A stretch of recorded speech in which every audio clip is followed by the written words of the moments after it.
एक राइटर ने अपने बच्चों का ख्याल रखने के लिए एक नैनी को हायर किया, पर ये नैनी हस्बैंड और वाइफ के बीच में एक दरार बन जाती है।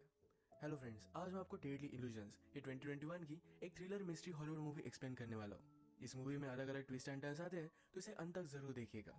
तो बिना किसी देरी के एक्सप्लेनेशन स्टार्ट करते हैं। मूवी स्टार्ट होती है और हम हमारे मेन कैरेक्टर मैरी को देख सकते हैं। मैरी एक बहुत ही फेमस राइटर थी और बहुत साल हो चुके हैं उसने कुछ भी राइट नहीं किया था। वो अपनी फैमिली को टाइम देना चाहती थी। इसमें उसका हस्बैंड, एक बेटा और एक बेटी है। उसे लगता है कि जब वो राइट करती है तो वो अलग पर्सन बन जाती है, जो वो फिर से नहीं बनना चाहती। तो इसी वजह से राइटिंग से डर रही थी। पर एक दिन उसके पब्लिशिंग हाउस से कुछ लोग उसे मिलने के लिए आए। कुछ अलग बहाना बनाकर उन्होंने मीटिंग फीस की थी, पर मीटिंग में उसे कहते हैं तुम्हें हमारे लिए और एक बुक लिखनी है। उन्होंने उसे इसकी ऑफर दी, पर मैरी इस ऑफर को देखती भी नहीं। वो इन पर गुस्सा हो गई और वहां से चली जाती है। जाते जाते पब्लिशिंग कंपनी के लिए काम करने वाली लेडी उसे कह कर गई, ये जो सारी चीजें हैं ये हमारी वजह से तुम्हें मिली, तुम शायद तुम्हारे स्ट्रगल्स भूल रही हो। मैरी उस पर भी गुस्सा हो गई, पर इस बात को इग्नोर कर देती है। रात में मैरी का हस्बैंड टॉम घर पर आया। उस ऑफर को देखता है। ये $2 मिलियन की थी। इतने सारे पैसे मैरी ने पूरी बुक्स लिखकर भी नहीं कमाए थे। इस बात से वो बहुत ही ज्यादा सरप्राइज्ड हो गया।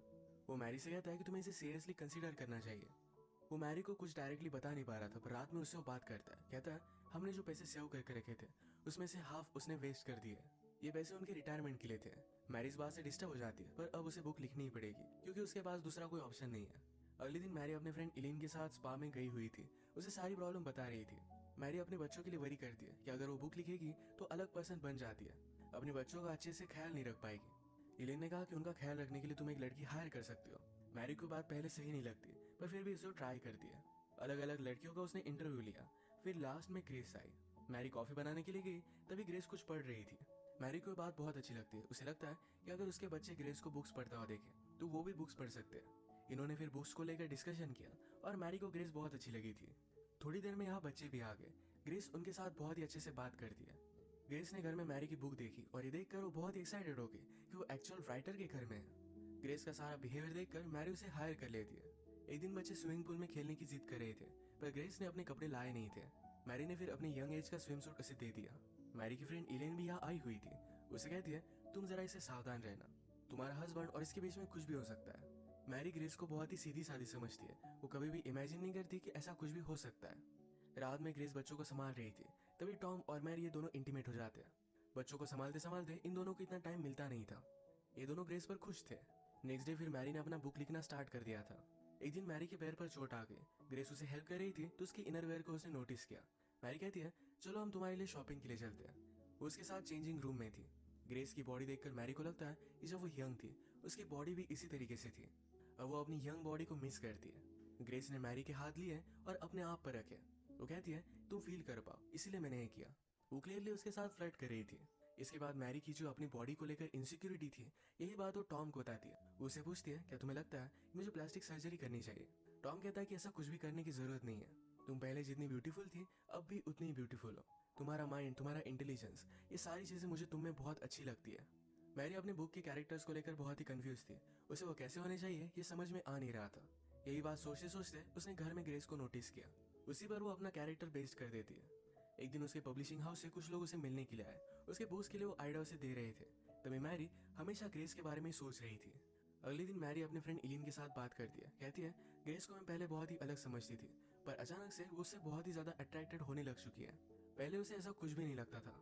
इलिन ने उसे कहा कि ये जो तुम्हें एनर्जी महसूस हो रही है ये तुम अपनी राइटिंग में यूज कर सकते हो। मैरी और टॉम एक ग्रेस से बहुत ही खुश थे, तो उसे फुल टाइम अब रख लेते हैं। एक रात ये दोनों एक पार्टी पर गए। इलिन का हस्बैंड मैरी से कहता है तुम्हारी फोर्थ बुक बहुत ही अच्छी थी, तुम्हें उस तरीके से फिर से राइट करना चाहिए।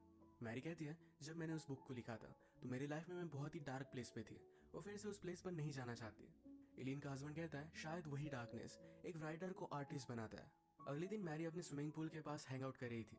वो ग्रेस को उसे मसाज करने के लिए कहती है। उसे बहुत अच्छा लगा तो स्विमिंग पूल में कूद गई। उसने ग्रेस को भी अपने पास आने के लिए कहा। ये दोनों एंजॉय कर रहे थे। बाहर आने के बाद दोनों ड्रंक हो जाते हैं। ग्रेस मैरी से कहती है कि कभी भी मैंने लाइफ में इसे फैमिली की तरह फील नहीं किया था। आपके साथ मुझे बहुत अच्छा लगता है। मैरी भी उसे सहारा देती है। कहती है तुम्हारी वजह से मैं कुछ लिख पाई। इसके बाद मैरी जब उठी तो ग्रेस उसके साथ सोई हुई थी। उसे लगता है कि दोनों इंटीमेट हो गए। मैरी पहले जब भी राइट करती थी तो क्या रियल क्या नहीं इसके बारे में डिस्टिंग्विश नहीं कर पाती, तो उसे पता नहीं कि वो ग्रेस के साथ इंटीमेट हुई भी या नहीं। नेक्स्ट डे सब मैरी के बच्चों का प्ले देखने के लिए गए। यहाँ पर मैरी ने ग्रेस से बात की। उसे कहती है कल जो भी हुआ ये फिर से नहीं होना चाहिए, हम इसके बारे में बात भी नहीं करेंगे। ग्रेस कहती है कि कल कुछ भी नहीं हुआ। मैरी को लगता है कि ग्रेस उसकी बात समझ गई। मैरी अभी ग्रेस को अपने दिमाग से निकाल नहीं पा रही थी। एक दिन वो बात लेते हुए इमेजिन करती है कि ग्रेस उसके पास आए, उसे प्लीज कर रही है। मैरी का बुक का काम और भी ज्यादा बढ़ चुका था। उसे बच्चे डिस्टर्ब ना करे, इसलिए टॉम बच्चों और ग्रेस को लेकर लंच के लिए बाहर आ गया। ये बात इलीन नोटिस करती है। उसे लगता है कि शायद टॉम और ग्रेस के बीच में कुछ अफेयर है। टॉम को आज लंच करते हुए ग्रेस बहुत ही अलग लगती है। वो हमेशा शर्मीली होती है, पर आज बहुत ही ज्यादा कॉन्फिडेंट है। वो जानबूझकर टॉम को रिझाने की कोशिश कर रही थी और यह भी वर्क कर रहा था। वो उसे कहता है कि आज तुम बहुत ही अलग लग रहे हो, एक ग्रोन वुमन की तरह। फाइनली मैरी ने अपनी बुक कंप्लीट कर ली थी। इसे सेलिब्रेट करने के लिए वो ग्रेस को अपने साथ एक लेक पर लेकर जाती है। यहाँ पर वो ड्रिंक वगैरह कर सेलिब्रेट करते हैं। ग्रेस मैरी को किस करने लगी। मैरी ने उसे रोक लिया। वो कहती है ये सब करना बहुत गलत है। मैं जब तुम्हें देखती हूँ तो अपने आप को पाती हूँ, तुम बहुत परफेक्ट हो, पर हम ये सब नहीं कर सकते। जब वो घर जाने के लिए फिर से अपने बाइसिकल के पास आए तो किसी ने टायर को पंचर कर दिया था। रात में लेट घर पर पहुंचते तो एलिन और टॉम बात कर रहे थे। मैरी ने उसे पूछा कि तुम यहाँ क्यों हो।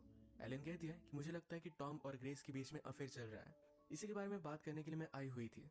मैरी ने पहले भी एलिन और टॉम को एक साथ देखा था, तो इस वजह से वो एलिन पर ही शक करने लग जाती है। एलिन भी इस बात पर गुस्सा होगी। उसे कहती है तुम मेरी बेस्ट फ्रेंड हो, तुम्हारे साथ मैं ऐसा कभी भी नहीं कर सकती। इसके बाद वो यहाँ से चली गई। डिनर का प्रिपरेशन करते वक्त ग्रेस और मैरी एक साथ थे, तो इसमें ग्रेस मैरी को प्लीज करने लगती है। टॉम यहाँ पहुंचा पर वो कुछ भी देख नहीं पाता। मैरी को जरा नींद आ रही थी तो जल्दी सो जाती है। बीच रात में उसे अचानक से कुछ आवाज आ रहे थे। वो देखने के लिए गई तो ग्रेस और टॉम इंटीमेट हो रहे थे। ग्रेस से नोटिस करती है, पर टॉम को कहती है उसने स्लीपिंग पिल्स ली हुई है, वो जब उठेगी तो उसे कुछ भी याद नहीं रहेगा। उठने पर मैरी को सब कुछ याद था। वो देखती है कि ग्रेस उसकी फैमिली के साथ डिनर कर रही थी। इस बात पर वो बहुत ज्यादा गुस्सा हो गई। उसने ग्रेस को बाहर निकाल दिया। रात में टॉम से फाइट करती, कहती है मैंने इस फैमिली के लिए सब कुछ सैक्रिफाइस कर दिया, मेरे करियर को भी छोड़ दिया, पर मुझे इसके बदले में क्या मिला, तुम मुझ पर चीट कर रहे हो। टॉम कहता है कि ऐसा कुछ भी नहीं हुआ था, ये सिर्फ तुम्हारा एक सपना था। अगले दिन मैरी ने ग्रेस को जिस एजेंसी से अपॉइंट किया था वहां पर कॉल लगाया। वहां से उसे पता चलता है कि उनकी एजेंसी में ग्रेस नाम की कोई भी लड़की काम नहीं करती। मैरी बहुत ही ज्यादा सस्पिशियस हो गई। अब ग्रेस के बारे में और भी इन्फॉर्मेशन निकालने के लिए निकल पड़ती है। ग्रेस जो बुक पढ़ रही थी उसी बुक की इंक्वायरी उसने लाइब्रेरी में की। इस बुक को किसी और ने पढ़ने के लिए नहीं लिया था, पर मैरी को अब ग्रेस का रियल नेम पता चल गया। अब वो कंफर्म हो चुकी थी कि ग्रेस में कुछ ना कुछ तो गलत है। इसी के बारे में बात करने के लिए वो इलिन के पास गई, पर डायरेक्टली इलिन का मर्डर हुआ हम देख सकते हैं। मैरी ने पुलिस को कॉल किया, पर पुलिस का प्राइम सस्पेक्ट मैरी ही बन जाती है, क्योंकि जिस नाइफ से इलिन का मर्डर किया था उस नाइफ पर मैरी के फिंगरप्रिंट्स थे। सीसीटीवी कैमरे में मैरी की तरह ड्रेसअप की हुई एक लड़की वहां पर गई हुई थी। मैरी कहती कि इस कैमरे में कोई भी हो सकता है। उसे बचाने के लिए टॉम वहां पर लॉयर के साथ पहुंच गया। मैरी को अब लग रहा था कि ये सारी चीजें ग्रेस ने की, क्योंकि कल रात ही इलिन ने उस पर शक किया था। मैरी के पास ग्रेस का रियल एड्रेस था। डायरेक्टली उसके घर पर पहुंच गई। घर पर वो ग्रेस के फॉस्टर मॉम से मिलती है। उसने उससे कहा कि वो जब छोटी थी तब उसके पेरेंट्स ने उसे बहुत अब्यूज किया था, इसके लिए वो जेल में भी गए थे। मैरी यहाँ पर नोटिस करती है कि लेडी अलग अलग आवाज में बात कर रही थी, यानी कि उसे स्प्लिट पर्सनैलिटी डिसऑर्डर था। ये देखकर मैरी जल्दी से वहां से निकल जाती है। उसने घर पर टॉम को कॉल लगाया कि ग्रेस को घर में आने मत दो, वो बहुत ही डेंजरस है, पर ग्रेस ऑलरेडी घर में थी। टॉम जब शावर में था तो मैरी की तरह कपड़े पहनकर ग्रेस उसके पास आती है। इसका मतलब है एलिन का मर्डर उसने ही किया था। अब वो टॉम के साथ इंटीमेट होना चाहती थी, पर टॉम उसे कहता है कि मैं अब कोई भी गेम्स नहीं खेलना चाहता। उसका उसके साथ होना एक गलती थी। ग्रेस ने उसे सीड्यूस किया था। ये बात सुनकर ग्रेस बहुत ज्यादा गुस्सा हो गई। वो टॉम पर चाकू से बहुत सारे वार कर देती है। वो उसे मार ही देती है, तब तक मैरी वहां पर पहुंच गई। ग्रेस जल्दी से कपड़े बदल कर मैरी के सामने आई।